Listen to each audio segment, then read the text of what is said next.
Hello, everybody, and welcome back. Today we will be going over something a little bit different and more specific.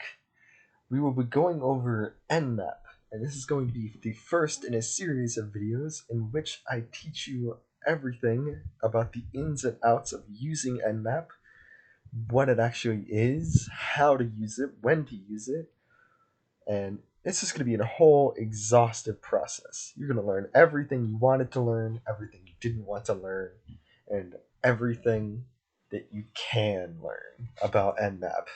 So let's just get just right into it. Let me preface this. It's super serious talk here. Be aware that scanning a system that you're not authorized to is frowned upon and can be illegal, depending on where you are. Please be careful when using tools such as Nmap.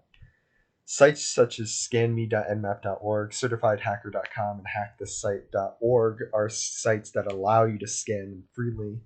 You can also scan your own computer, your own network, your own virtual machines, which is what I'm going to be using. Please be aware that these are real tools being used by real hackers and crackers, and you will and can be punished just like one if you abuse these tools without permission of the network administrators. Please be aware that this can be used illegally. So what is Nmap exactly? Well, it's a free open source scanning tool to find out what is going on in a network. That's kind of a high level statement. It's used mostly for security auditing, network discovery of what's on the network, and taking network inventory, what hosts are on the network, what they're running, what they're doing. Nmap crafts packets to discover what is running on these hosts and if these hosts are even running at the time of the scan. It'll make more sense as we get into it. It's one of those things where you can explain it, but it's more easy to just kind of show an example. Now, here is the whole splurge from nmap.org that I have borrowed or stolen for my personal use. It's flexible. For example, it can be used against pretty much any type of device. So it can be used against filters, firewall, routers. It could be used to find TCP and UDP vulnerabilities. It could find your OS, version detection. You can use ping sweeps and much more. It's powerful. You can scan literally hundreds of thousands of machines at the same time.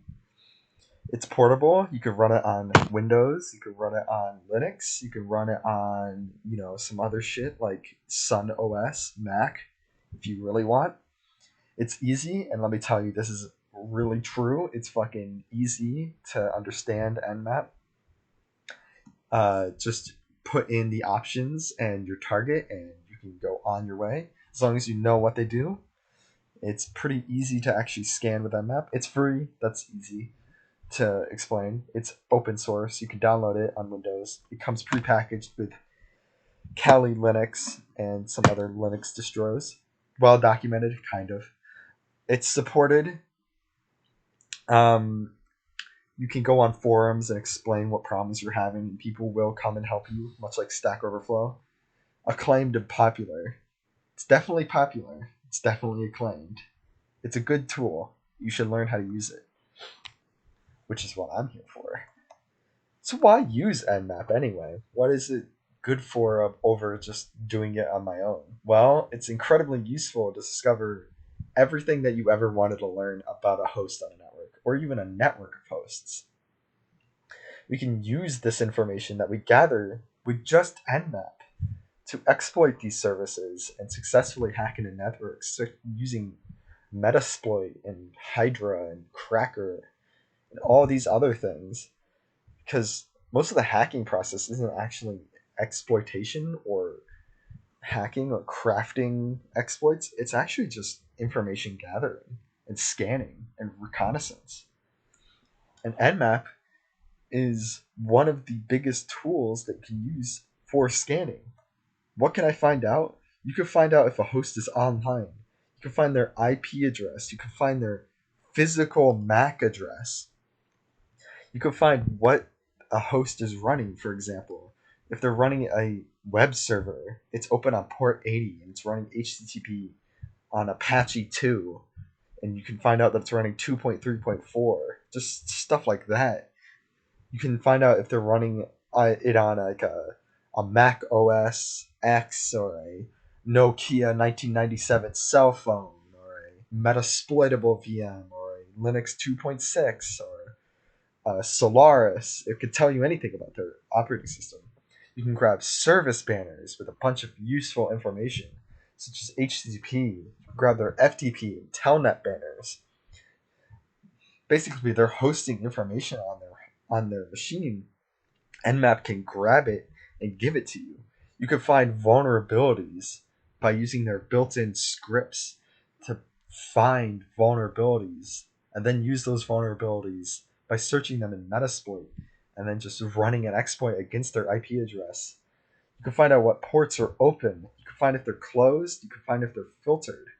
You can even find out if there's a firewall or a IPS or an IDS enabled, where it is on the network, its geospatial position, just a whole bunch of interesting things. So let's get started already. Let's do some examples. And in the next video, we'll have Nmap running. I hope to see you there.